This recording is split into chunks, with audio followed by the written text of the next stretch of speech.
In these weeks ahead, Jews celebrate Hanukkah, as we've mentioned. Christians celebrate Advent and Christmas. Those from the earth-based traditions celebrate winter solstice or Yule. And Unitarian Universalists, we celebrate them all. To the outside observer, and sometimes even to ourselves, it can seem like Unitarians are doing some channel surfing through these winter holidays during this time of year. One of the worst phenomenon that I've seen is in those Unitarian Universalist congregations where they try to celebrate all of the holidays in one service. That to me is like going to an all-you-can-eat buffet and just filling your plate with everything that's there just because you can. Well, indeed, we can and we will celebrate these holidays of this winter season, but we won't have to feel compelled to celebrate them all in one sitting.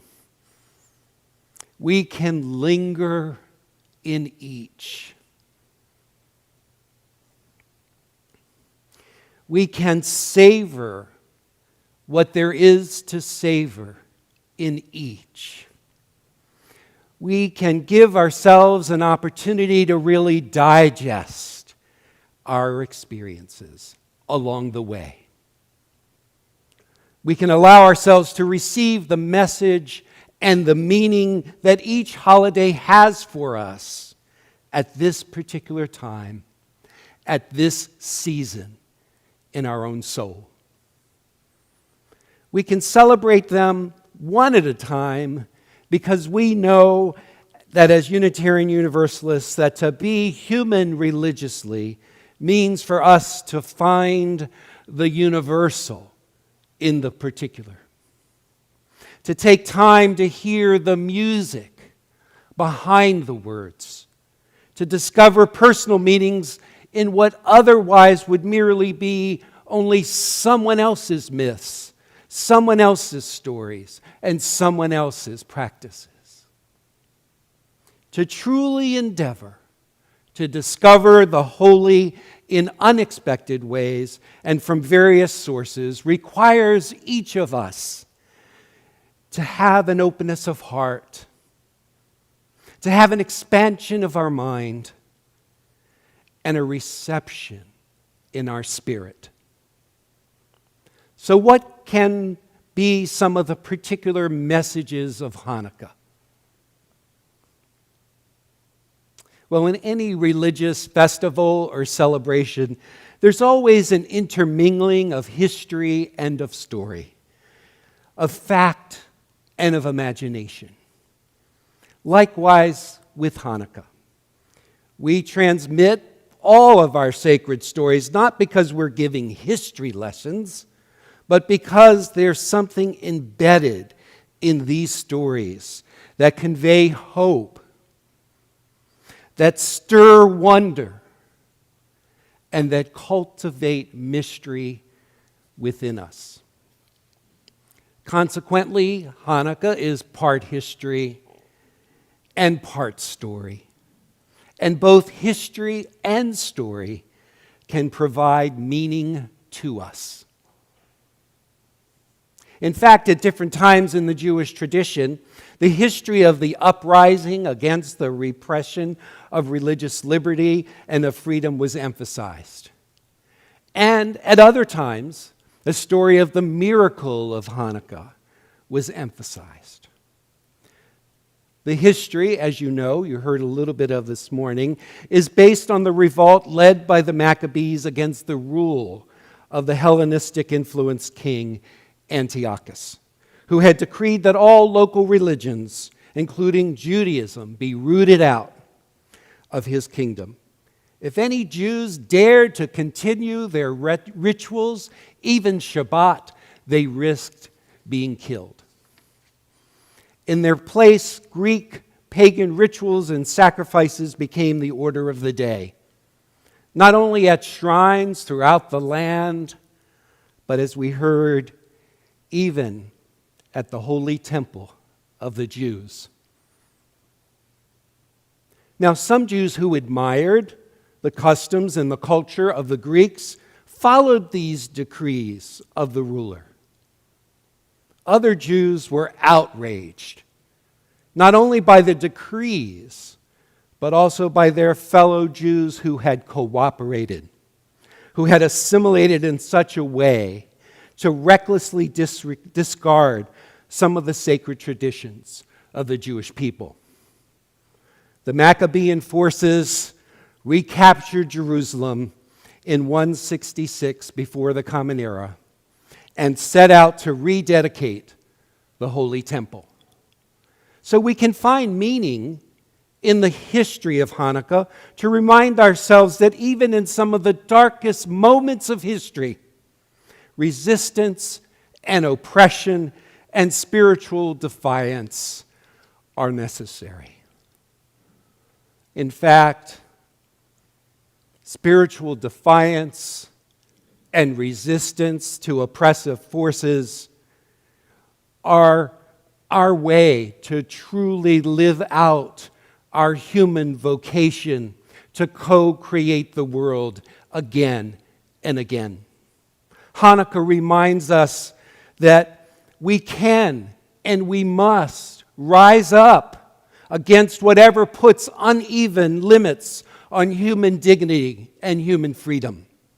Hanukkah means dedication, and we need to remind ourselves of the practice of rededication even in our time. Even in our time, when refugees fleeing the impacts of climate change are shunned by some of the world who helped contribute to the climate emergency. Even in our time, when equality under the law can seem to depend upon the color of one's skin. Even in our time, when the poor, the elderly, the sick, the marginalized, and the most vulnerable suffer threats to their own well-being, while we continue to overfund war and the preparations of war in what one writer recently called America's worship of the Penta-God.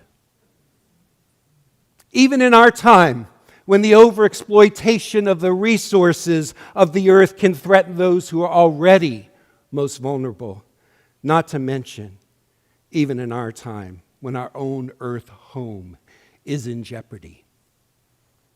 Even in our time, we must resist. We must find spiritual power to add to our voices a protection of the common good that holds and serves us all. Even in our time, we must rededicate ourselves to, as the Hebrew prophet Micah admonished us, to act justly, to love mercy, to walk humbly with our God, and I would add, to walk humbly upon our earth. So the historical story of Hanukkah reminds us to engage in spiritual defiance to the structures that oppress and to rededicate ourselves whenever necessary, again and again, to bring more love, more justice, more light into this world. And of course, we can also find meaning in the story of Hanukkah. I believe that the story of Hanukkah invites us into an inner rededication. As the story is told, when in the process of cleaning out the temple of its debris and preparing for the rededication of the temple, the Jews discovered just one bottle of oil that had not been defiled by their interlopers. And in this bottle, there was enough oil for only one day.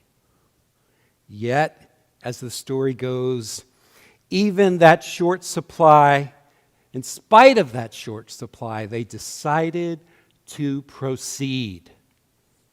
And behold, as the story goes, the lamp continued to burn and burn and burn for 8 days. The Jewish commentator Arthur Waskow, in his book, Seasons of Our Joy, a modern guide to Jewish holidays, explains the single bottle of oil symbolized the last irreducible minimum of spiritual light and creativity within the Jewish people, still there in its worst moments of apathy and idolatry. The ability of that single jar of oil to stay lit for 8 days symbolized how with God's help, that tiny amount could unfold into an infinite supply of spiritual riches. Friends, isn't it hard enough at times to find even that tiny amount, that tiny bit of energy, of hope, or of inspiration? Yet even in its tiniest amount, maybe that's all that is needed. Maybe that's just enough to ignite the possibility of that infinite supply of spiritual riches that otherwise might lie dormant within us and among us.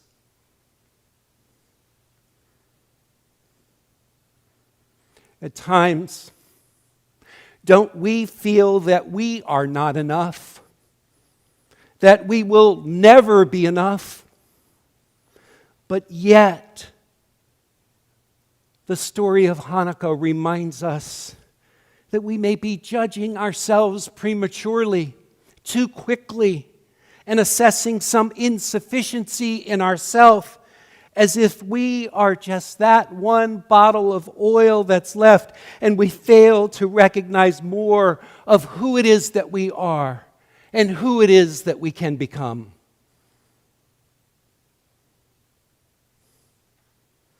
My friends, don't we often fail to see possibilities all around us?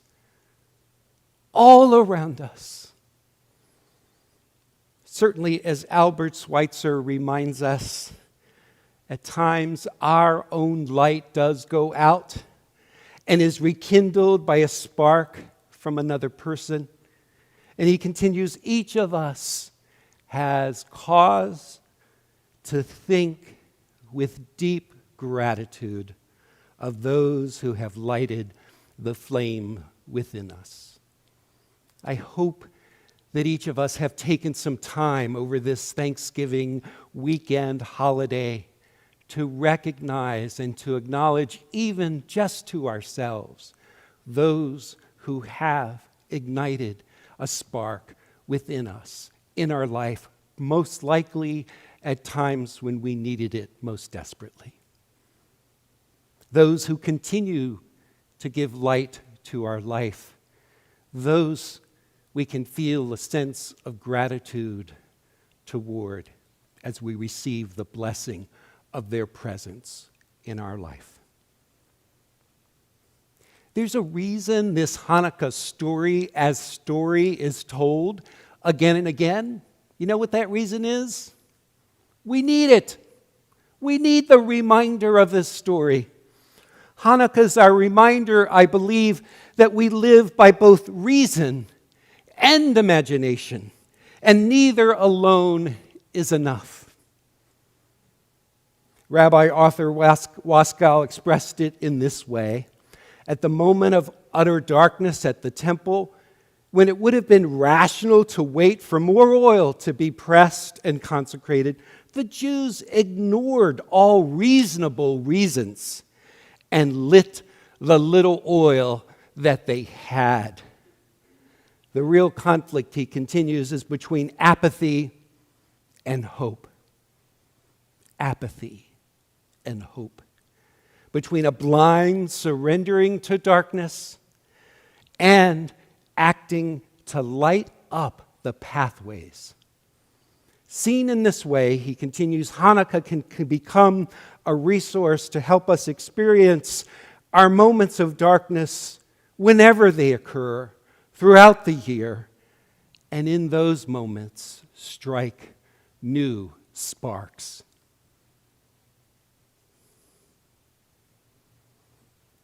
As I reflected on that quote from Waskow, I recognize that indeed there are so many ways that we can reason ourselves into wanting to give up.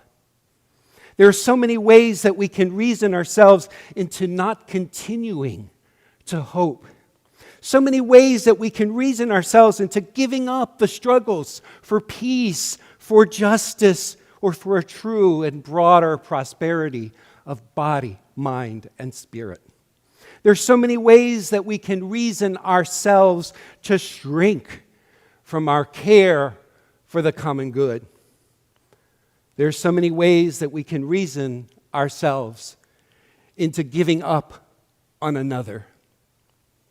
Let's face it, the evidence for continuing to hope, for continuing to struggle, to care, and to continue to give is shaky at best.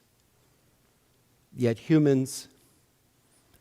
as humans, we do not live by reasons or reason alone. Sure, we hold ourselves together like a tent that's tethered by spikes into what we hope is sturdy ground. We clutch to our collection of facts, to our perceptions of reality, to what we believe is real or is possible. Yet it is more than facts alone that have held the flapping sides of the tent of ourself together. If it were only facts, we might not act to light up new pathways.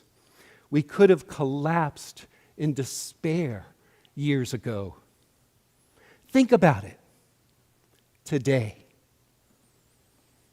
as we sit in each other's company.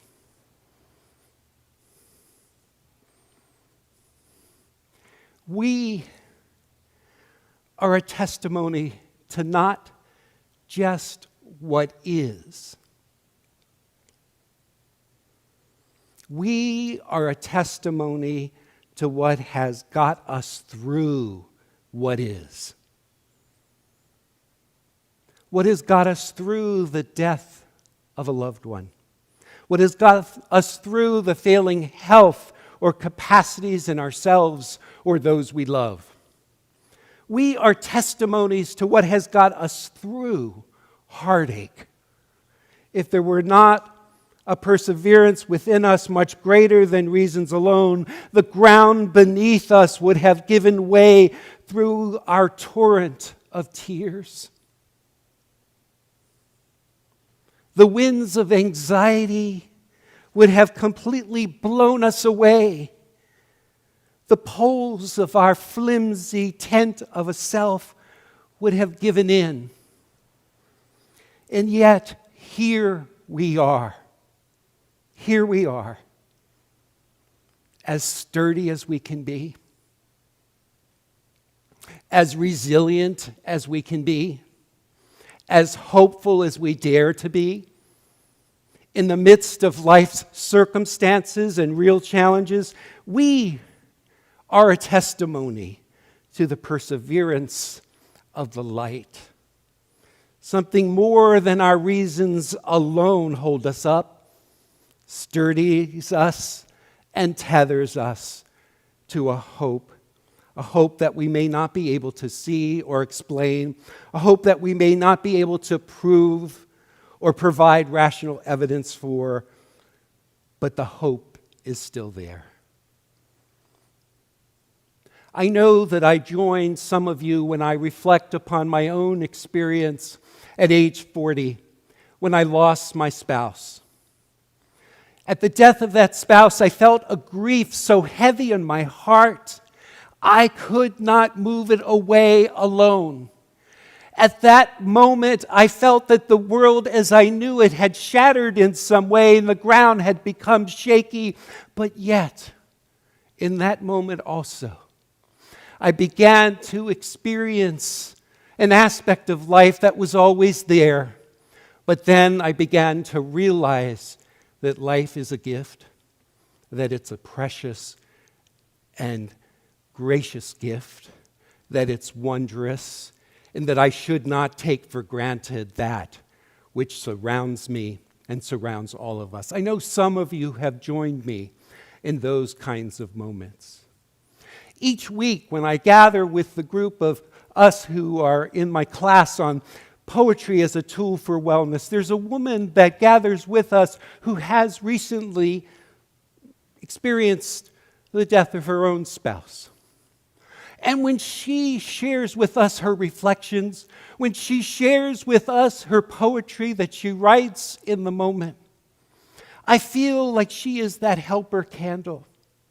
I feel kindled and radiant and inspired by what she shares in this moment, at this juncture, at this threshold in her own life. And as I look at other participants that are on the screen or in the room, I know that we are ignited by her persistence, her perseverance as well.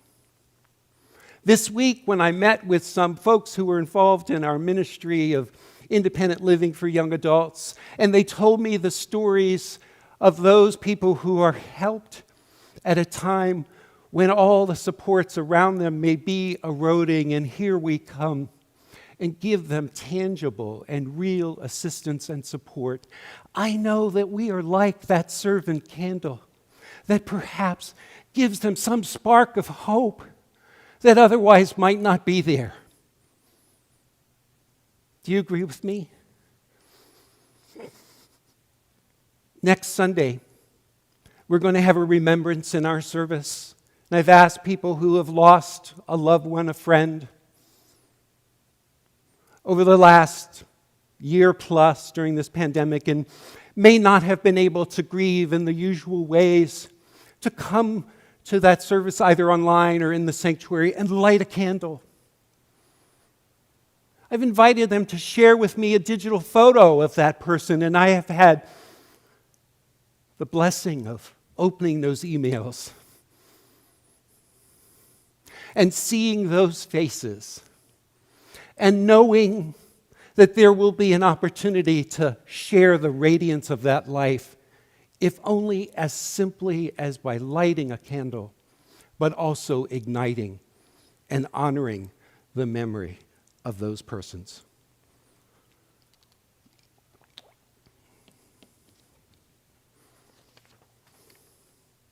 There is this indomitable spirit that I believe underlies all of our religious and our human traditions of this season.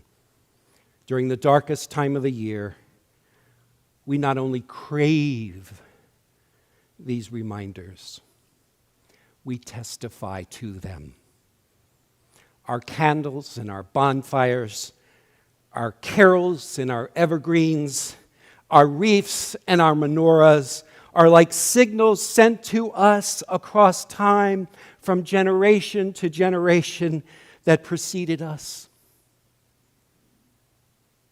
And these stories, these rituals, these practices are like signal flares that we are sending out to future generations.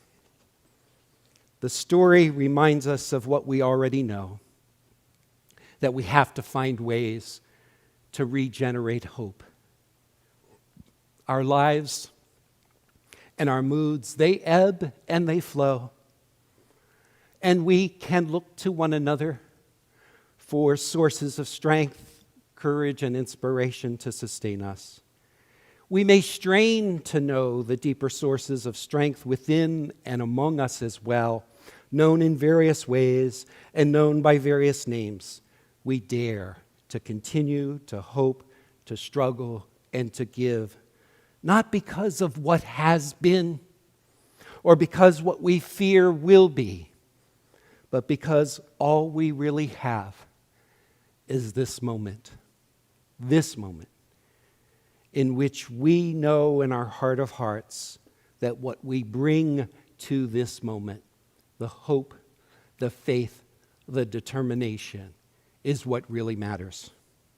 The sparks of what is holy and what is whole exist within each of us, and like individual candles in a menorah, there can be an inner radiance within each of us that is waiting to be ignited. And together, we can be a radiant community, a menorah of candles of such that's persistent in bringing light and being light to others.